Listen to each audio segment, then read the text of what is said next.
Parliament election ದೃಷ್ಟಿಯಿಂದ ನಾವೀಗಾಗಲೇ ಪ್ರತಿಯೊಂದು ಜಿಲ್ಲೆಗೂ ಒಬ್ಬೊಬ್ಬ ಡಿಸ್ಟ್ರಿಕ್ಟ್ ಮಿನಿಸ್ಟರ್ಗಳನ್ನ ಜವಾಬ್ದಾರಿಯನ್ನು ನಾವು ವಹಿಸಿದ್ದೇವೆ. 28 ಜನ ಪಾರ್ಲಿಮೆಂಟ್ಗೂ 28 ಜನ ಮಂತ್ರಿಗಳಿಗೆ ನಾವು ಜವಾಬ್ದಾರಿಯನ್ನು ಕೊಟ್ಟಿದ್ದೇವೆ.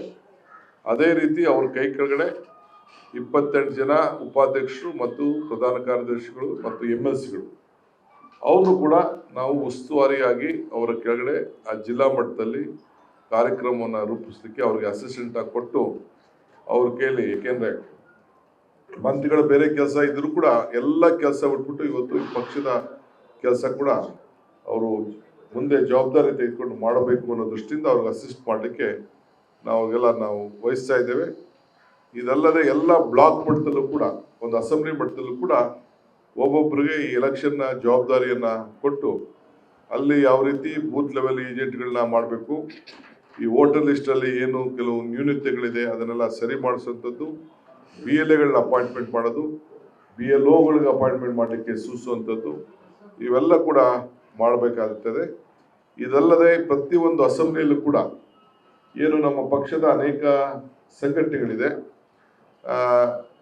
ಸಮಾಜವಾದಂಥ ಸಂಘಟನೆಗಳು, ನಮ್ಮ ಬ್ಯಾಕ್ವರ್ಡ್ ಕ್ಲಾಸ್ ಇರ್ಬೋದು, ಮೈನಾರಿಟಿ ಇರ್ಬೋದು, ರೈತ ಸಂಘ ಇರ್ಬೋದು, ಯೂತ್ ಕಾಂಗ್ರೆಸ್ ಇರ್ಬೋದು, ಮಹಿಳಾ ಕಾಂಗ್ರೆಸ್ ಇರ್ಬೋದು, ಇವೆಲ್ಲ ಕೂಡ ಎಲ್ಲ ಆ ಬ್ಲಾಕ್ ಮಟ್ಟದಲ್ಲೂ ಕೂಡ ಯಾವುದಾದ್ರು ಬದಲಾವಣೆಯನ್ನು ಮಾಡೋಂಥದ್ದು, ಸಮರ್ಪಕವಾಗಿ ಮಾಡೋಂಥದ್ದನ್ನ ಯಾವುದೇ ಇದ್ರೂ ಕೂಡ ಇನ್ನು ನೆಕ್ಸ್ಟ್ 15-20 ದಿನದೊಳಗಡೆ ಎಲ್ಲ ಕೂಡ ಬದಲಾವಣೆ ಮಾಡಿ ಅವರ ಪ್ರಸ್ತಾವನೆಯನ್ನು ಸಲ್ಲಿಸಬೇಕು ಅಂತೇಳಿ ಅವ್ರಿಗೆ ನಾವು ಈ ಸಂದೇಶವನ್ನು ಈ ಸಂದರ್ಭದಲ್ಲಿ ನಾವು ಕೊಟ್ಟಿದ್ದೇವೆ.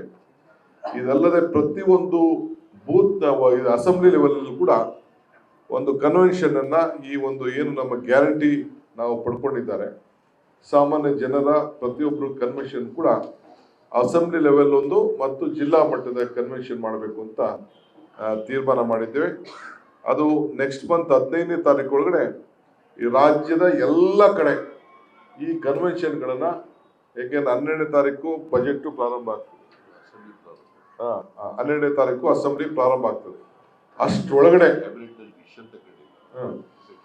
ಟೆಂಟೇಟಿವ್ ಡೇಟ್, ಇನ್ನು ಕ್ಯಾಬಿನೆಟ್ ಅಲ್ಲಿ ಫೈನಲ್ ಡಿಸಿಷನ್ ಆಗಿಲ್ಲ. ಸೊ ಅದರಿಂದ ಅವ್ರಿಗೆ 12ನೇ ತಾರೀಕು ಒಳಗಡೆ ಎಲ್ಲ ಅಸೆಂಬ್ಲಿ ಲೆವೆಲಲ್ಲೂ ಕೂಡ ಈ ಒಂದು ಕನ್ವೆನ್ಷನ್ಗಳನ್ನ ಮುಗಿಸ್ಬೇಕು.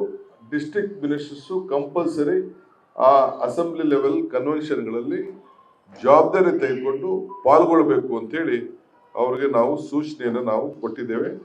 ಅದಕ್ಕೆಲ್ಲ ಕೂಡ ಕೆಲವು ನಮ್ಮ ಆಫೀಸ್ ಬೇರಸ್ ಕೂಡ ಇನ್ಚಾರ್ಜ್ ಹಾಕಿ ಅವ್ರ ಕೈಲಿ ಈ ಒಂದು ಕೆಲಸವನ್ನ, ಸಂಘಟನೆ ಕೆಲಸವನ್ನ ಮಾಡುವಂತ ವಿಚಾರವನ್ನು ಕೂಡ ನಾವು ಮಾಡ್ತಾ ಇದ್ದೇವೆ. ಇಷ್ಟು ಪ್ರಮುಖವಾದಂಥ ವಿಚಾರವನ್ನ ಸದ್ಯಕ್ಕೆ ಇವತ್ತು ನಾನು ತಿಳಿಸ್ತೇನೆ.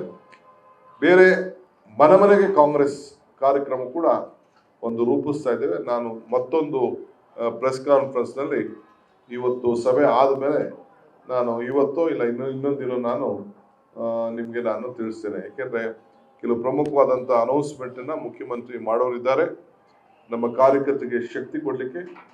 ಇದಲ್ಲದೆ ಬೋರ್ಡು ಕಾರ್ಪೊರೇಷನ್ಸ್ ಈಗ ಫಸ್ಟ್ ಲಿಸ್ಟು ಸದ್ಯದಲ್ಲೇ ಈ ಹೊಸ 14ನೇ ತಾರೀಕು ಆದ ತಕ್ಷಣ ಅನೌನ್ಸ್ಮೆಂಟ್ ಮಾಡ್ತಾರೆ.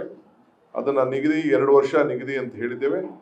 ಯಾವುದೇ ಬೋರ್ಡ್ ಮೆಂಬರ್ ಮಾಡಿರಲಿ, ಬೋರ್ಡ್ ಚೇರ್ಮನ್ ಮಾಡಿರಲಿ, ಯಾವುದೇ ನಾಮಿನೇಷನ್ ಮಾಡಲಿ 2 ವರ್ಷ ಟೈಮನ್ನು ನಾವು ಅವ್ರಿಗೆ ಕೊಟ್ಟಿದ್ದೇವೆ. 2 ಟರ್ಮ್ನ ಕ್ರಿಯೇಟ್ ಮಾಡಬೇಕು ಅಂತ ತೀರ್ಮಾನ ಮಾಡಿದ್ದೇವೆ. ಯಾಕೆಂದರೆ ಎಲ್ಲರಿಗೂ ಕೂಡ ಸ್ಪೇಸ್ ಸಿಗಬೇಕು ಅನ್ನೋ ದೃಷ್ಟಿಯಿಂದ ಅವ್ರಿಗಾಲೇ ನಾವೆಲ್ಲ ಶಾಸಕರಿಗೆ ಮತ್ತು ನಮ್ಮ ಕಾರ್ಯಕರ್ತರಿಗೆ ಇವತ್ತು ಬೆಳಗ್ಗೆ ಮುಖ್ಯಮಂತ್ರಿಗಳು ನೇರವಾಗಿ ಅವ್ರಿಗೆಲ್ಲ ತಿಳಿಸಿದ್ದಾರೆ. ಸೊ ಹೆಚ್ಚಿಗೆ ಕಾರ್ಯಕರ್ತರನ್ನ ನಾವು ಅವಕಾಶ ಮಾಡಿಕೊಡ್ಬೇಕು ಅನ್ನೋ ದೃಷ್ಟಿಯಿಂದ ಈ ತೀರ್ಮಾನವನ್ನು ಮಾಡಿದ್ದೇವೆ.